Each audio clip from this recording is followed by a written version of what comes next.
చూస్ country delight, live better. ఇప్పుడే country delight app ని download చేసుకోండి. ఖమ్మం జిల్లా రాజకీయ వర్గాల్లో ఫైర్ బ్రాండ్, రాజ్యసభ సభ్యురాలు, ఒకప్పుడు కను సైగలతో రాజకీయాలను శాసించిన వ్యక్తి, ఎప్పటికీ ఇంకెప్పటికీ రాజకీయాల్లో నంబర్ 1 గానే ఉంటారేమో రేణుకా చౌదరి గారు ప్రస్తుతం మనతో పాటు ఉన్నారు. ఒకసారి ఆమెతో మాట్లాడదాం. నమస్తే. ఎప్పుడు ఇలానే ఉంటారా? ఇదే ట్యాక్స్ ఫ్రీ కదా, దీనిపై జిఎస్టీ లేదు కాబట్టి 4 రోజులు ఇలాగే నడుపుతాం.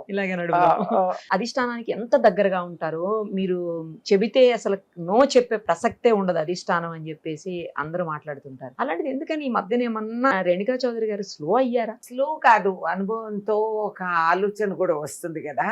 ఇప్పుడు అంతా యంగ్ ప్లేయర్స్, నిన్న మొన్న పార్టీలు మారి వచ్చిన వాళ్ళు ఉన్నారు. వీళ్ళని అందాజు వేసుకుంటూ నేను వీళ్ళ వాలకం ఏంటి అనేది, ముఖ్యంగా నా లక్ష్యం ఇవాళ రోజు నా కార్యకర్తల్ని కాపాడుకోవాలి. అసలైన కాంగ్రెస్ కార్యకర్తలు ఎవరైతే కంకణం కట్టుకుని ఇన్ని సంవత్సరాలు పార్టీని కాపాడుకున్నారో వాళ్ళని కాపాడుకునేది నా కర్తవ్యంగా నేను భావించి, నేను ఇక్కడ మిగతా ఫోకస్ తగ్గించి నేను ఢిల్లీ పార్లమెంట్ లో, మీరు గమనిస్తే సెషన్స్ లో తెలంగాణ హక్కుల కోసం పోరాడిన దాన్ని నేనే, మీరు చూసింటే ఈ మధ్య కాలంలో. So I been battling on that front. Parliament Rajya Sabha బాధ్యతలు ఉంటాయి, అక్కడికి ఐఎమ్ ఫోకసింగ్ మోర్. కానీ ఇక్కడ నేనేదో మైదానం వదిలి వెళ్ళిపోయినానని ఎవరన్నా అనుకుంటుంటే అది వాళ్ళు పిచ్చి, వాళ్ళ భ్రమ. అక్కడే ఉంటుంది రేణుకా చౌదరి, ఎప్పుడు ఎక్కడికి అటుపోదు. కార్యకర్త చెయ్యి వదిలిపోయేదాన్ని కాదు నేను. కాబట్టి నా కార్యకర్తలకి న్యాయం, నా అంటే కాంగ్రెస్ కార్యకర్తలు ఎవరైతే పార్టీ కోసం పనిచేసి త్యాగాలు చేసి ఉన్నోళ్ళు ఉన్నారో వాళ్ళకి నేను రక్షణగా నేను ఇక్కడ ఉంటాను. కొంచెం జిల్లా రాజకీయాల మీద కూడా దృష్టి తగ్గించారు అని అంటున్నారు. అంటే నేను ఫ్రీగా అమ్మా ఇన్ని రోజులు అసలు అదే సుఖంగా ఉందేమో. నాకు అసలు 7 నియోజకవర్గాల్లో ఎమ్మెల్యేలు ఉండేవారు కాదు, మీరు గమనిస్తే. అది నేను కాబట్టి నేను ఫ్రీగా ఎప్పుడు ఇష్టం వచ్చినప్పుడు ఆ జిల్లాకి వెళ్ళిపోయేదాన్ని, పని చేసుకునేదాన్ని, సమస్య పరిష్కరణ ఇప్పుడు మాకు 7 మంది ఎమ్మెల్యేస్ ఉన్నారు, 3 మంత్రులు ఉన్నారు, ఒక 4 చైర్మన్లు ఉన్నారు. ఖమ్మం జిల్లాకి బీఆర్ఎస్ నుంచి ఒక రాజ్యసభ ఉన్నారు, బీజేపీ నుంచి రాజ్యసభలు ఉన్నారు. నేను ఓవర్లోడ్, జిల్లా ఓవర్లోడ్ అయ్యి బ్యూరోక్రసీ అంతా వంగి కుంగిపోతున్నారు. ఎందుకంటే ఎప్పుడు ఎవరు వెళ్ళినా కూడా వాళ్ళకి ప్రోటోకాల్, పుచ్చకాయలు ఇవి ఇవ్వలేక వాళ్ళు చేస్తున్నారు. వాళ్ళు చెప్పకపోయినా మాకు అర్థం అవుతుంది. వీ ఆల్సో నో, నేను కేంద్ర మంత్రిగా ఉన్నదాన్ని, వీళ్ళు ఒక జిల్లాకి ఒక రాష్ట్రానికి ఉన్నోళ్ళు. వీ హ్యావ్ బీన్ దేర్, యావత్ భారతదేశానికి నిర్ణయాలు తీసుకొని ఇవి చట్టాలు ఏర్పాటు చేసిన వాళ్ళని కాబట్టి మాకు తెలుసు కలెక్టర్లు వాళ్ళు ఎట్లా బాధ్యత. లోక్సభ మెంబర్ కూడా మాకు ఉన్నారు. కాబట్టి అసలు వాస్తవంగా ఖమ్మం జిల్లాలో నేను వెళ్లాల్సిన అవసరం కూడా ఉండకూడదు నన్ను అడిగితే. ఎస్, నేను జిల్లాకి వెళ్ళిన తర్వాత నేను గొప్పగా చెప్పుకుంటాను. నేను జిల్లాకి వెళ్ళిన తర్వాత అంచెలంచెలుగా ఈ 22 సంవత్సరాలు కాంగ్రెస్ పార్టీ ఓట్ షేర్ పెంచుకుంటూ వచ్చాం. నేను గెలిచినా ఓడినా పార్టీని వదలలేదు, మర్చిపోలేదు. అక్కడ స్థానికంగా ఉంటూ ఓట్ షేర్ పెంచుకుంటూ వచ్చాం. మొన్న అల్పాయాసంగా లోక్సభను 7 అసెంబ్లీ నియోజకవర్గాలు నా కాంగ్రెస్ కార్యకర్తలు నిలబడి కంచుకోటగా వాళ్ళు ఉన్నోళ్ళు రాత్రింపగలు పనులు చేసి, నిన్న మొన్న వచ్చిన వాళ్ళని కూడా వాళ్ళు నోరు మూసుకొని వాళ్ళని ఆహ్వానించి వాళ్ళ గెలుపు కూడా వాళ్ళంతా కంకణం కట్టుకొని వాళ్ళు పనిచేశారు. కాబట్టి ఖమ్మం జిల్లా actually is the most powerful. మీరు చూస్తే రాష్ట్రంలో ఇంతమంది ఉన్నా ఓవర్లోడ్ కూడా ఉంటుంది, కొన్ని అవకతవకలు కూడా జరుగుతాయి. ఖమ్మం జిల్లాలో 3 మంత్రులు ఉన్నారు. ఆ స్థాయిలో అభివృద్ధి చెందుతుందని మీరు భావిస్తున్నారా ఖమ్మం? ఏమండి, ఎవరి పోర్ట్ఫోలియోస్ వాళ్ళు చూసుకుంటున్నారు తప్పితే కార్యకర్తలు సమస్య పరిష్కరణ కానీ గ్రౌండ్ లెవెల్లోకి ఇంకా వాళ్ళు దిగలేదు. మరి అర్థం కాక తెలీదు నాకు. ఊరికే పర్యటనలు పెట్టుకొని ఆడ ఫోటోలు దిగి సోషల్ మీడియాలో పెట్టుకుంటే అది that is not politics, that is not grass root politics. సమస్యలు ఉన్నాయి. కొత్తగూడెంలో 28 రోజుల నుంచి డైలీ వేజెస్ లేబర్ అక్కడ నిరాహార దీక్షలో కూర్చున్నారు. ఒక్కనాథుడు వెళ్ళి పలకరించడే. టెంపరీ లేబర్, మన కాంట్రాక్ట్ లేబర్ లో ఉన్న టీచర్ల సమస్యలు ఉన్నాయి, మరి ఒకరు పట్టించుకోరే. వాళ్ళు పోర్ట్ఫోలియోస్ తప్పితే వాళ్ళు అదనంగా పార్టీ పని అనేది పట్టించుకోవటం లేదు. It's very disappointing. అక్కడ పిసిసి కూడా ఇది పట్టించుకోలేదు, అది డిసప్పాయింటింగ్.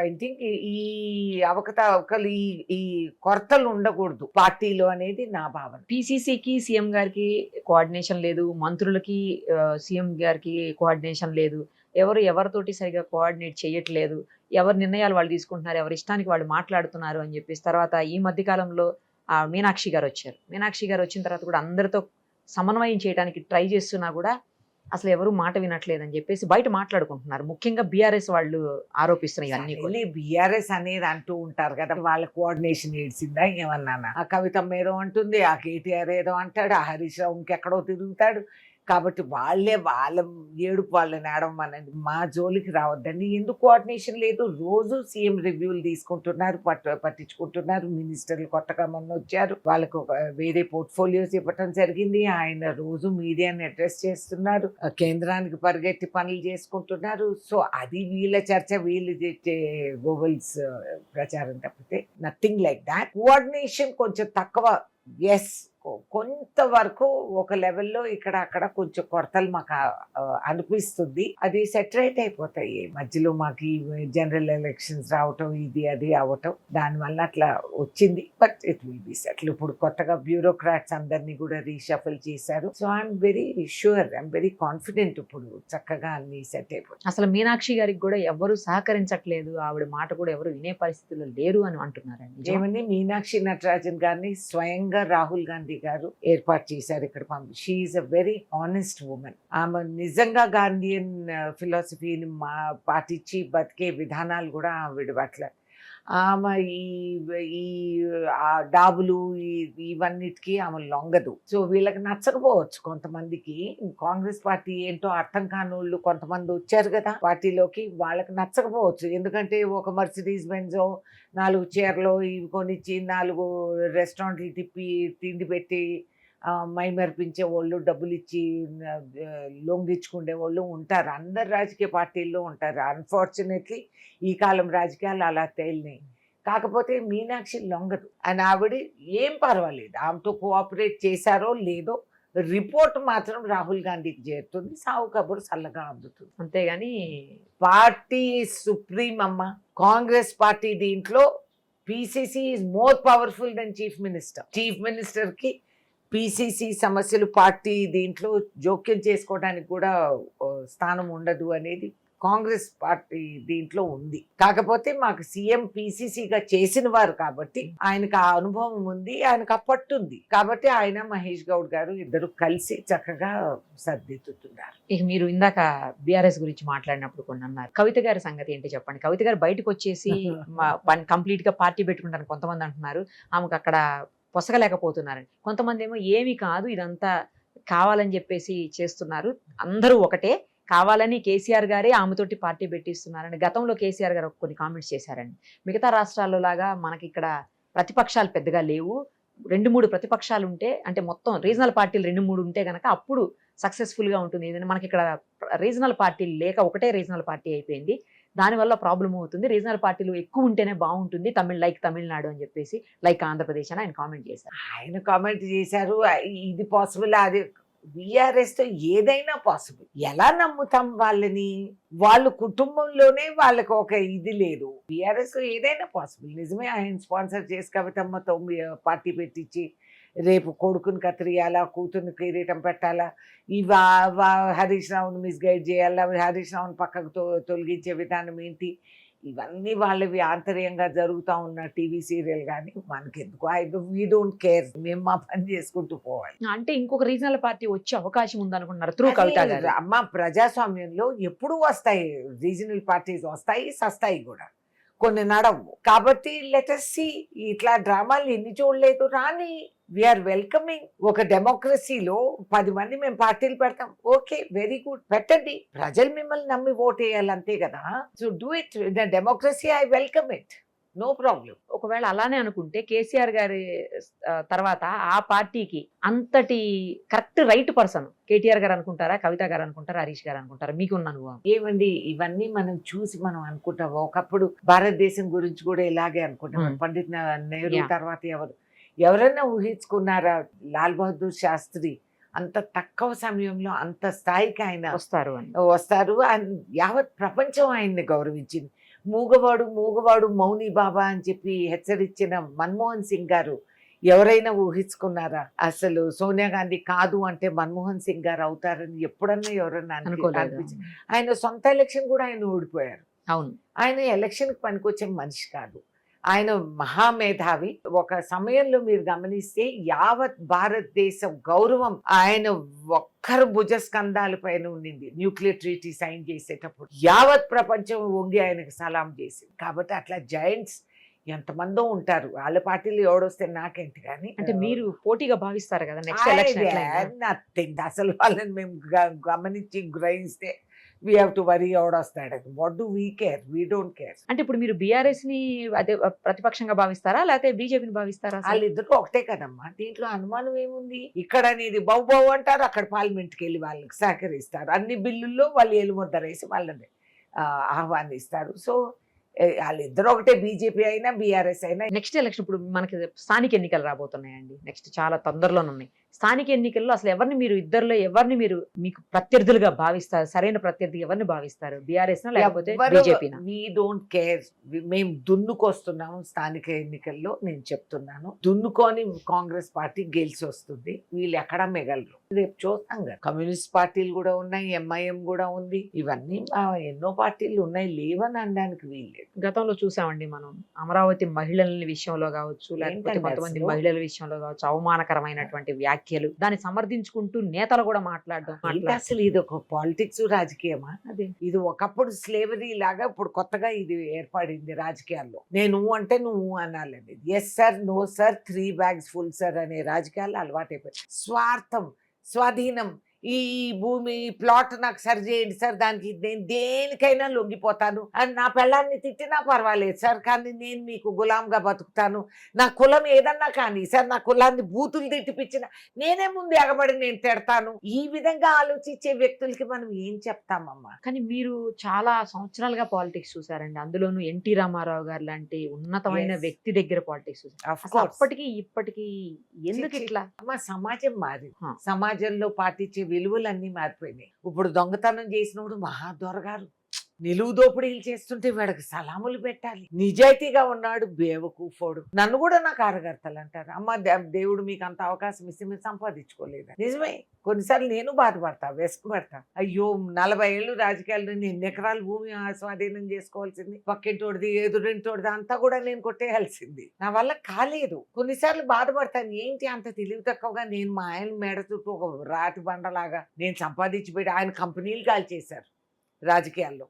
నా కూతురు కారు నేలేశారు, చిన్నపిల్ల స్కూల్ నుంచి వస్తే పంజగుట్ట పోలీస్ స్టేషన్ ముందు నేను రివాల్వర్ తీసి అక్కడ వెళ్లాల్సి వచ్చింది. రివాల్వర్ తీసి కాల్ చేస్తా నా కొడుకులారా, ఎవరన్నా నా నీకేదన్నా ఉంటే నాతో పోరాడంతే. మా మదర్ చింతల బస్తీకి వెళ్తే ఆమెను అటాక్ చేశారు, మా ఇండ్ల పైకి వచ్చారు, దాడులు చేశారు. ఇవన్నీ మా కుటుంబం అంతా కూడా అనుభవించింది. కానీ ఏం పర్వాలేదు, వాళ్ళందరూ నాతో నిలబడినందుకు ఇవాళ కనీసం నాకు ఒక పేరు మిగిలి, ఆ పేరుకు విలువ ఉందా లేదా అది తర్వాత మాట. బట్ నేను రేణుకా చౌదరి గారు ఎప్పుడు రేణుకా చౌదరి గారు అంతేగా. థ్యాంక్ యూ మా, ఎందుకంటే నాకు హాయిగా నిద్రపడుతుంది. పీడి వీళ్ళు ఎవరు రారు. నేను అంటాను, వచ్చిపోయినా కూడా బాబు ఏం దొరకదు కాబట్టి ఏదన్నా ఇచ్చిపోండి అని అలా ఇచ్చేమంటున్నారా? అంతే, బాగుంది. అనవైతే కదా ఆడబిడ్డ ఇంటికి పండు పువ్వు తీసుకొస్తారు కదా, లేటెస్ట్.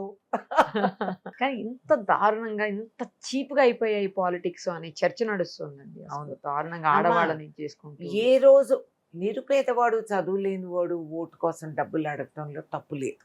ఒక విధంగా వాడికి అదే అవకాశం. 5 ఏళ్లకు ఒకసారి ఆ డబ్బులు వీళ్ళు వాళ్ళు అందరు ఇచ్చేటప్పుడు వాడి ఇంట్లో ఫ్రిడ్జో టీవీనో ఏదో ఒకటి కొనుక్కుంటాడు. పోనీ ఆ పిల్లల స్కూల్ ఫీజే కట్టుకుంటాడు, ఏదో ఒకటి వాడు సుఖపడతాడు. బంగ్లాల్లో ఉన్న వాళ్ళు, బిల్డింగులు కట్టుకున్న వాళ్ళు, ఇంట్లో గెరాజ్లో 3 కార్లు ఉన్న వాళ్ళు, వీళ్ళు కూడా ఇంతవరకు అమౌంట్ మా దగ్గరికి రాలేదండి అని అంటే అసలు అసహించుకోవాలా, జాలి కలగాల, ఏమిటి వాలకం అనేది నాకు అర్థం. ఏంటి ముష్టి? 30,000 20,000 నీ బంగ్లాలో ఉండేవాడికి నీకు అది అవసరమా? నీ నెల కరెంటు బిల్లు కాదు అది.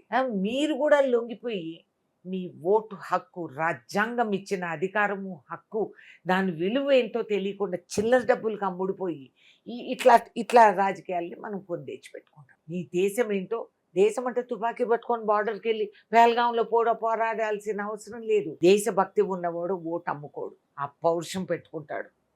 నా నిర్ణయం ఎంతో అవసరం నా దేశానికి, ఈ ప్రజాస్వామ్యానికి నేనే పునాది అనేది వాళ్ళు గ్రహించుకోవాలి. ఇది ఒకటి ఎడ్యుకేట్ చేయాల్సిన అవసరం అందరికీ ఉంది. ఇవాళ రోజు మీడియా కానీ, పొలిటీషియన్స్ కానీ, టీచర్స్ కానీ, స్కూల్స్ కానీ ఇది నేర్పించాల. మా ఓటు విలువ you cannot by, it is priceless. మీరు ఓటు వెళ్ళి లైన్లో నిలబడడానికి అంత హయాస్ పడిపోతారు, సినిమాకి వెళ్ళడానికి పర్వాలేదా? విదేశాలు వెళ్ళి క్యూల్లో నిలబడతారు, ఎయిర్పోర్ట్కి వెళ్ళి గంటలు ప్లేన్ లేట్ అయినా మీరు క్యూలో నిలబడి ఆమదం రేట్లో టికెట్లు కొనుక్కొని అక్కడ నోరు మూసుకొని కుక్కిన పెయిన్లా కూర్చొని మీరు ఫ్లై చేస్తారు. బట్ నీ ఓటుకు విలువ లేదా? నీ వాల్యూ ఏంటి? 2000, 5000, మహా అయితే 20,000 మూకుమ్మడిగా కుటుంబం అందరికి మనిషికి ఒక ఓటు అమ్ముకుంటే అంతేనా?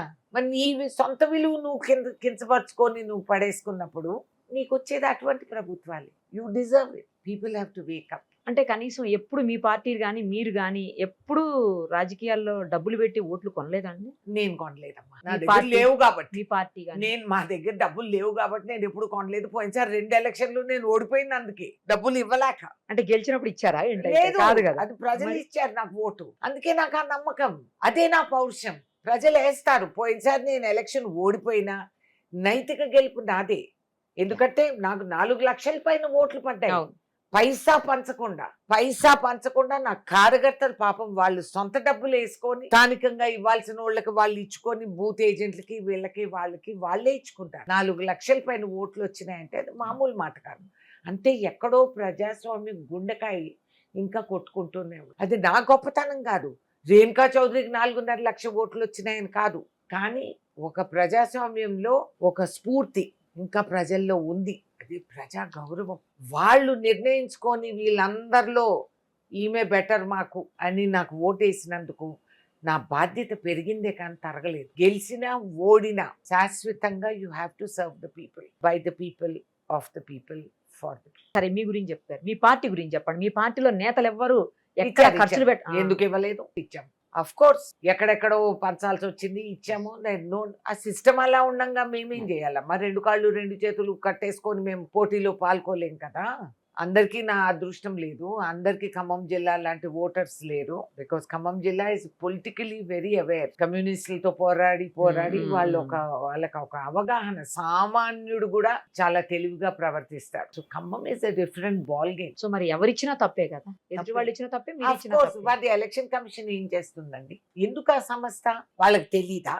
అన్ని కోట్లు మీరు బండ్లు సీజ్ చేసి తీసుకుంటున్నారు. Then what have you done with that? ఆ డబ్బులు తర్వాత ఏమవుతున్నాయో ఎవరికి తెలీదు. క్రికెట్ బ్యాటిల్ సీజ్ చేసినారు, ఇంకేదో సీజ్ చేసినారు, ఇవంతా గొప్పగా పేపర్లో రాపించుకుంటారు. ఆ తర్వాత ఆ డబ్బులు, ఆ కోట్ల డబ్బులు ఏమైనాయి?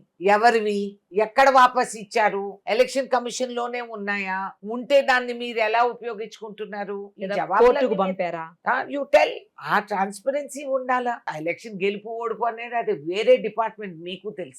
నిజాయితీగా నిలబడినోళ్ళు ఓడిపోతారు కొన్నిసార్లు, మహాకిలాడీలు దొంగలు గెలిచి వస్తారు కొన్నిసార్లు. కాబట్టి అది I don't see that. It's okay, it's part of the political process. But what do you stand for? అవసరం వచ్చినప్పుడు ఎవడు ఫోన్ ఎత్తి నీకు ఫోన్ చేస్తాడు? ఎందుకు చేస్తాడు? నేను కోటీశ్వరాలని కాదే, నాకు ఆస్తులు ఉన్నాయని కాదే, నా దగ్గరికి వచ్చేది ఒక నమ్మకం. మేడం దగ్గరికి వెళ్తే నేను డబ్బులు ఇచ్చుకోనక్కర్లేదు, నాకు జరిగింది అన్యాయం, నాకు న్యాయం కావాలి. నిన్న ఒకడు కానిస్టేబుల్ దొరికాడు సెక్రటేరియట్ బయట.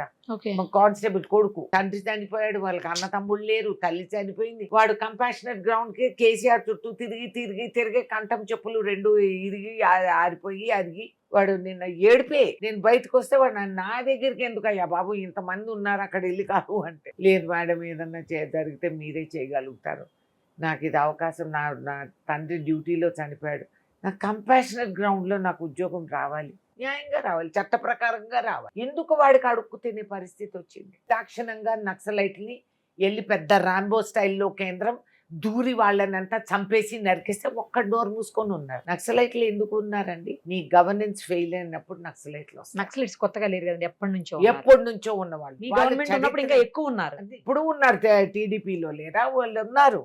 సెంట్రల్ లో మీ గవర్నమెంట్ ఉన్నప్పుడు కూడా ఇంకా ఉన్నప్పుడు ఎక్కువ కూడా మంది ఉన్నారు ఉన్నారు. Of course. కానీ ఐ డోంట్ అగ్రీ దట్ ఈ విధంగా దూరి వాళ్ళని అట్లా ఈ నిర్దాక్షిణంగా చంపటం ఐ డోంట్ అప్రిషియేట్.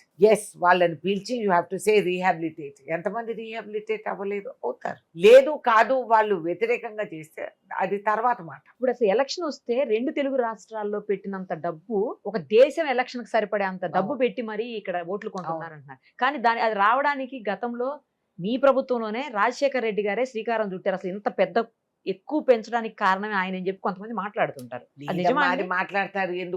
ఎందుకు లేవు డబ్బులు.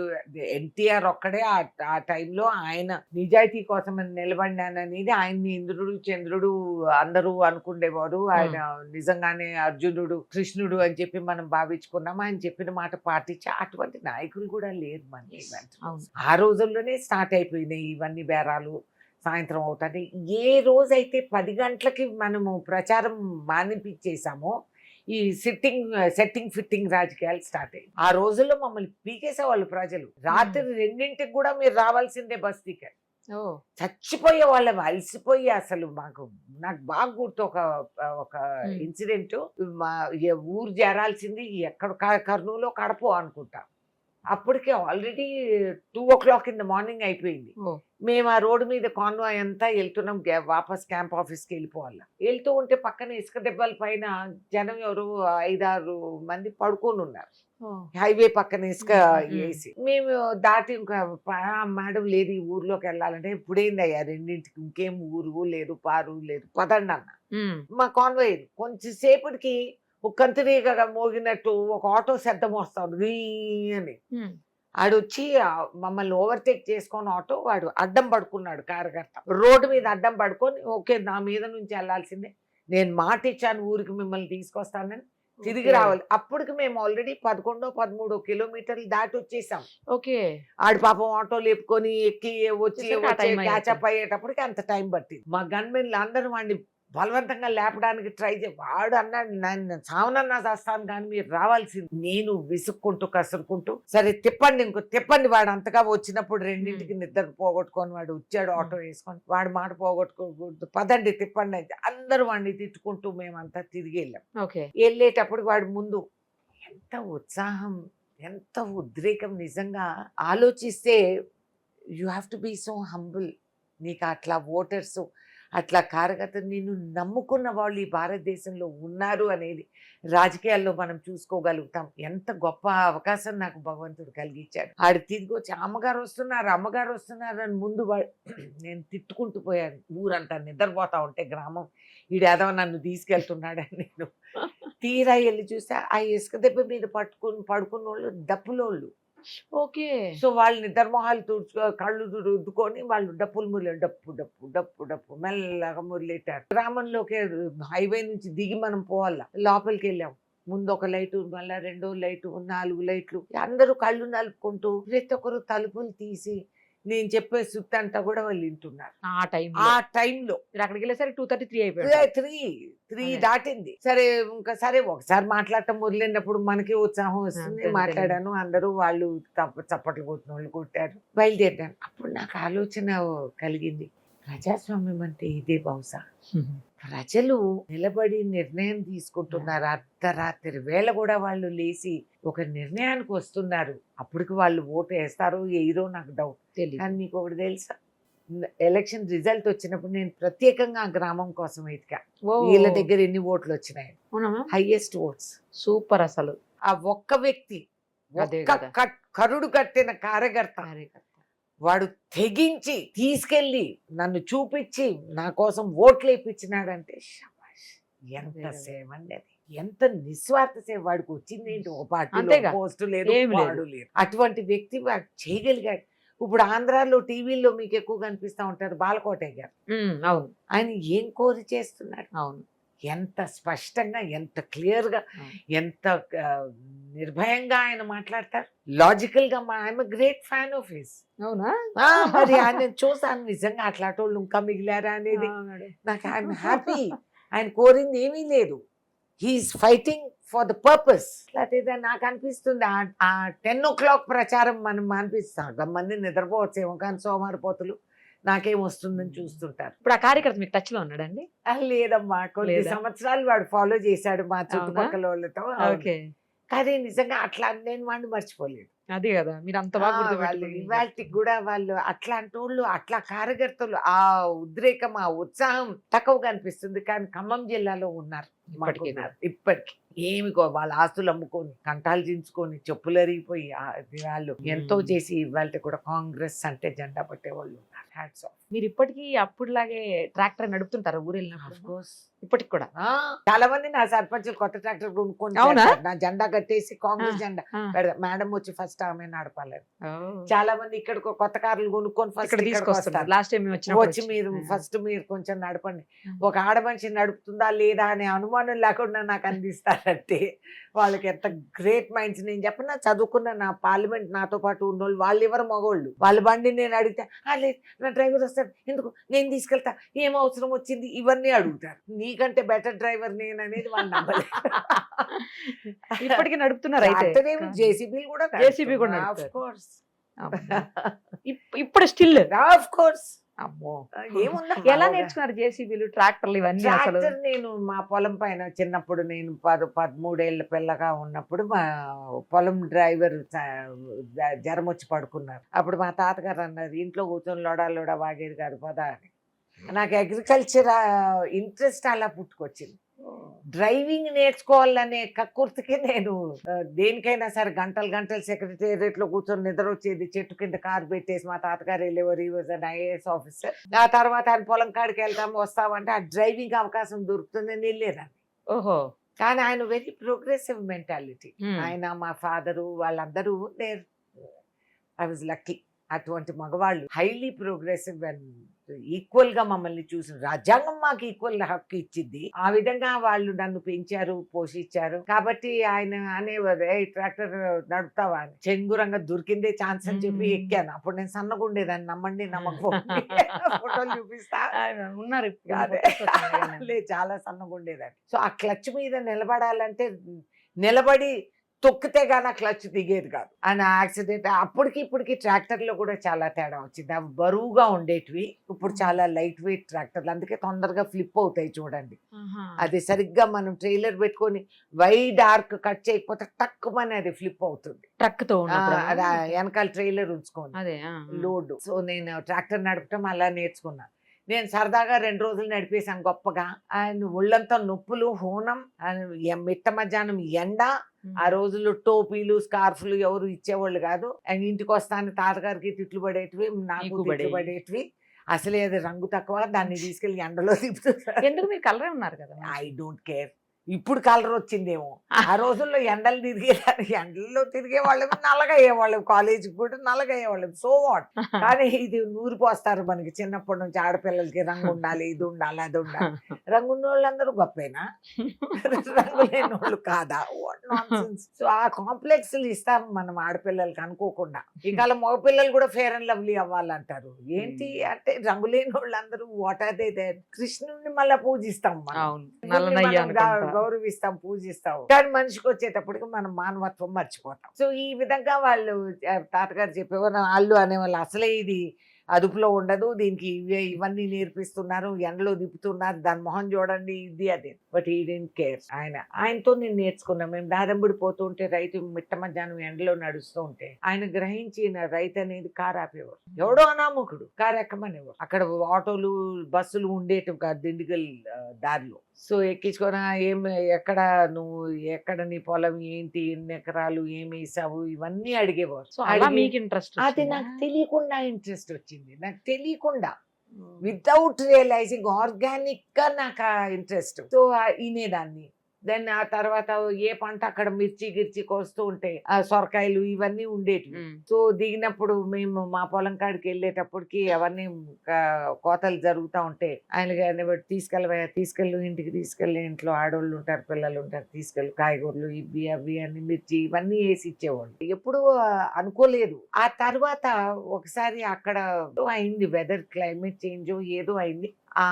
ఎప్పుడు తాతగారు వచ్చి అడిగేవారు, వాడేమైనాడు, ఈడేమైనాడు, ఆ రైతు ఎక్కడున్నాడు సార్, పాపం వాళ్ళు చాలా నష్టపోయారు, ఆ విత్తనం మొలవలేదు, ఏదో చెప్పేవారు. అంటే మరి వాడు తినేదేంటి, ఒక 4 బస్తాలు ధాన్యం పంపించండి.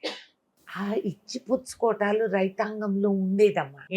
మా ఇళ్ళల్లో కూడా మా ఊర్లలో వెనకాల దొడ్డిదారి తీసి పెట్టేవాళ్ళు. ఎక్కువగా దళితులు వారభోజనాలు పెట్టి పిల్లలకి చదివిపించేవాళ్ళు. ముఖ్యంగా చౌదరి కుటుంబాల్లో ఇది అలవాటు. గ్రామాల్లో ఎక్కడ ఏ గొడవ అయినా కూడా వెనకాల దొడ్డిదారి తలుపు తీస్తే వాళ్ళందరూ లోపలికి వచ్చేసేవాళ్ళు. మాకు చిన్నప్పుడు మాకు అర్థమయ్యేది కాదు. మాకు వెరీ హ్యాపీ సమ్మర్ హాలిడేస్లో ఊరు వెళ్తే ఈ పిల్లలందరూ ఉన్నారు ఆటలాడేదానికి. ఖోఖోను గిల్లి డండా ఇవన్నీ మేము ఆడేవాళ్ళం వాళ్ళతో పాటు సరదాగా. సో పండగ పూట దీపావళికి వాటికి కూడా వాళ్ళకి వస్త్రాలు పుస్తకాలు కొనిచ్చేవాళ్ళం. అంటే అది ఒక ఆనవాయితీ, అది ఇంట్లో ఒక అలవాటు. కొత్తగా ప్రత్యేకంగా ఈ సెల్ఫీలు ఇవి లేవు ఆ రోజుల్లో. ఎవడు చూసేవాడు కాదు, సగం మందికి తెలిసేది కూడా కాదు. But you have to do it, that is the way it is అని ఒక అనుకోకుండానే నేర్చుకున్నాం. సో చక్కగా అలవాటు. మజ్జిగ బోల్డ్ అంత మజ్జిగ మిగిలేదు. ఆవులు ఇంట్లో ఉండేటివి, గేదెలు ఇంట్లో. మరి మనం పాలు అమ్మం కదా, సో అది అలాగే వాళ్ళకి మజ్జిగ జీల కొట్టేసి ఇవి అవి ఇచ్చేవాళ్ళము. అది ఆంధ్ర సైడు, ఈ సైడు రాయలసీమ సైడు, ఇక్కడ మదనపల్లి సైడు సేదిగాళ్ళు అందరూ అన్నానికి వచ్చేవాళ్ళు. వాళ్ళకి సంగటి ముద్దలు, అంత నువ్వులు పచ్చడి, అంత మజ్జిగి పోసేవాళ్ళు. నేను వాళ్ళతో పాటు కూర్చొని తినేదాన్ని. నాకు సరదా.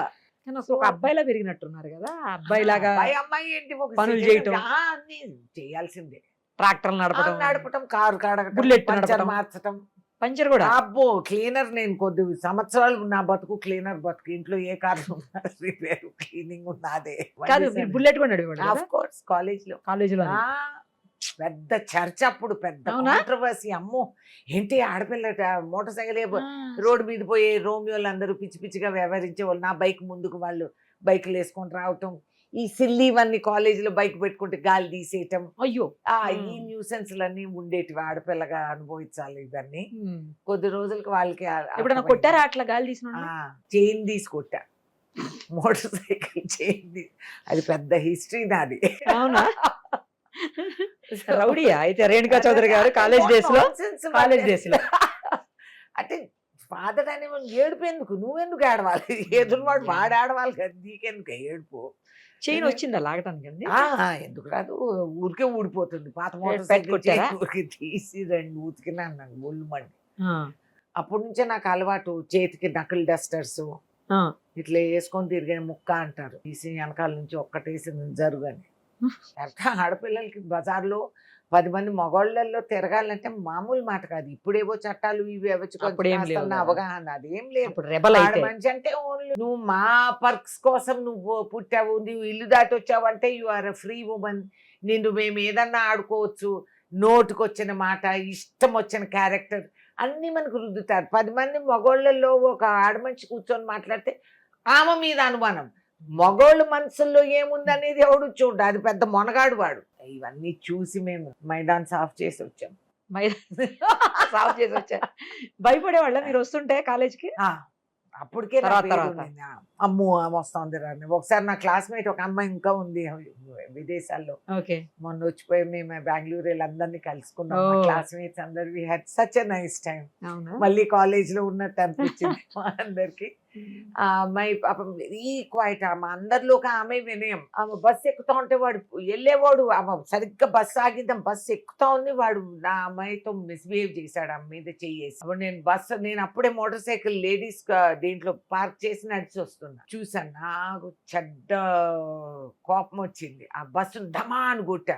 వాడు బ్రేక్ వేసాడు డ్రైవర్. ఎందుకంటే వాడికి తెలియదు పాపం వెనకాల ఏమవుతుంది. ఈ పిల్ల తల ఉంచుకొని బడబడాయాడు. నాకు ఇంకా రెచ్చిపోయి వాడిని కాలర్ పట్టుకొని 2 వేసేటప్పటికి. అయితే ప్రజలు కూడా ఆ రోజుల్లో అట్లా ఉండేవాళ్ళమ్మా, హెల్ప్ చేసేవాళ్ళు. వాళ్ళందరూ ఊరుకునేవాళ్ళు కాదు. అందరూ ఆటో డ్రైవర్లు వీళ్ళు వాళ్ళు అందరు దిగి వాడిని సాగుబాదారు. సో ఆ తర్వాత పేరు అమ్మో ఆమెతో న్యూసెన్స్ అనే పేరు అప్పటికి ఇప్పటికీ అలాగే ఉంటుంది. రాజకీయాల్లో కూడా చాలా మంది ఆమె వస్తే మాకు న్యూసెన్స్ అని వాళ్ళు అనుకుంటారు. రెబల్ కదా. I don't care. నీ కోసం నేను పుట్టలేదయ్యా. I have been born for a different purpose. I'm not here for your entertainment. So I will do what I have to do. Phone tapping వ్యవహారం అనేది ఇప్పుడు మామూలుగా చర్చ లేపట్లేదు. రాజకీయ వర్గాల్లో కూడా, రాజకీయ వర్గాలే ఉంది, బ్యూరోక్రాట్స్ లో కూడా చాలా మంది ఇన్వాల్వ్ అయి ఉన్నారని చెప్తున్నారు. తర్వాత ఒక పక్క నుంచి షర్మిల గారు 2 రాష్ట్రాల పాత సీఎంలు ఇద్దరు కలిసి ఫోన్లు ట్యాప్ చేశారు. అప్పట్లోనే నేను చెప్పాను, నాకు సుబ్బారెడ్డి గారు కూడా చెప్పారు, నాది నా హస్బెండ్ చేశారని చెప్పి ఆవిడ కూడా మొత్తుకుంటా ఉన్నారు. సో అసలు ఏంటి ఫోన్ ట్యాపింగ్ చేయటం ఎందుకు? దానివల్ల ఏం యూజు? నిజంగానే ఇద్దరు సీఎంలు కలిసి చేసేటువంటి పరిస్థితులు ఉండుంటాయంటారా షర్మిల గారు అన్నట్టు? అమ్మ, రాజకీయాల్లో ఏదైనా సహజం. Nothing is impossible politics. And phone tapping మన దేశమే కాదు, యావత్ ప్రపంచంలో ఎన్నో సందర్భాలుగా ఎన్నో ప్రభుత్వాలు ఇది అమలు చేసుకుని పేగసస్ అనే టెక్నాలజీని ప్రత్యేకంగా ఇజ్రాయెల్కి వెళ్ళి కొనుక్కొచ్చి తీసుకొచ్చి ఏర్పాటు చేసిన ముఖ్యమంత్రులు మన దగ్గర ఉన్నారు, మాజీ ముఖ్యమంత్రులు ఇప్పుడు. సో ట్యాపింగ్ జరిగింది, ఇది వాస్తవం. ఎందుకు చేస్తారంటే మీరు ఏ నెక్స్ట్ స్టెప్ వేయదలుచుకున్నారో వాళ్ళు అది చూస్తారు, దాన్ని బట్టి మిమ్మల్ని ఎక్కడ ఇరికించాలి, ఎలా చేయాలి, ఈ రాజకీయం ఈ విధంగా సర్కంఫెంట్ చేయాలి, దానికి చట్టాలు ఉన్నాయి. నా ప్రైవసీ యాక్ట్ ఉంది, నా ఫోన్ మీరు ట్యాప్ చేస్తే I can take you to court. కాకపోతే అది అడ్మిసిబుల్ ఇన్ కోర్ట్ ఎవిడెన్స్ కాదు, అదొక ఇబ్బంది మనకి. ఇల్లీగల్గా ట్యాప్ చేశారు కాబట్టి మనం కోర్టుకు వెళ్ళి చెప్పలేము, ఇదిగో చూడండి సార్ మమ్మల్ని ట్యాప్ చేశారు. ఎంతమందో ఇక్కడికి వస్తారు, రికార్డింగ్ చేస్తారు ఫోన్లు. ఇప్పుడు ఈ కొత్త ఫోన్లు, చీప్ ఫోన్లు అన్నింటిలో అదొకటి ఉంది. నువ్వు కూర్చో ఇక్కడ నుంచి రికార్డింగ్ చేసి ఎవడికో వినిపించి వాడు పెద్ద మొనగాడు. ఐ డోంట్ కేర్, వినిపించరా, నేను ఒకరి వెనకాలనే మాట కాదు, నేను అనేదంతా నీ ముందు అంటాను, వాళ్ళ ముందు అంటాను. రికార్డింగ్ చేయి, నువ్వేం చేస్తావు దీన్ని, వాడికి వినిపిస్తావు, అంతకు తప్పితే ఏంటి, నువ్వు అది బయటకు వచ్చిందంటే నువ్వు జైలుకి వెళ్తావు, అంతే నేను కాదు. సో అది వాళ్ళకి అర్థం కావాలి. సో ఇట్లా చీప్ టాక్టిక్స్ అన్ని చేసి ఒక డెమోక్రసీని సబ్వర్ట్ చేసే విధానం ఇది ఫోన్ ట్యాపింగ్. అండ్ ఇప్పుడు దానిపైన చర్య తీసుకుంటారు. Let us see what will happen. స్థానిక సంస్థల ఎన్నికల్లోపు రాహుల్ గాంధీ గారు వస్తారంటున్నారు, వస్తారా అండి ఏమన్నా? ఆయనకి 190 హెడేక్స్ ఉన్నాయి, బీహార్ ఎలక్షన్స్ ఉన్నాయి. ఆ విధంగా మాకు ఎన్నో ఆయనకు అన్నిటికీ మనం ఆయన్ని లాగటం కూడా తప్పు. ఆయన మా brand, we will use him when we need him. We need him of course, but we want to keep that reserve. అన్ని ఆయుధాలు ఒకటేసారి ఉపయోగించుకోకూడదు. ఇక్కడ సీఎం ఉన్నారు కదా, ఒక్క ఫేసే సరిపోతుంది, హీ విల్ డూ. ఇంకా రాహుల్ గాంధీ గారు వస్తే that is cherry on the cake. Thank you so much. Thanks అమ్మా. సుమన్ టీవీలో మీ పర్సనల్ అండ్ బిజినెస్ ప్రమోషన్స్ కోసం కింది నెంబర్కి కాంటాక్ట్ చేయండి.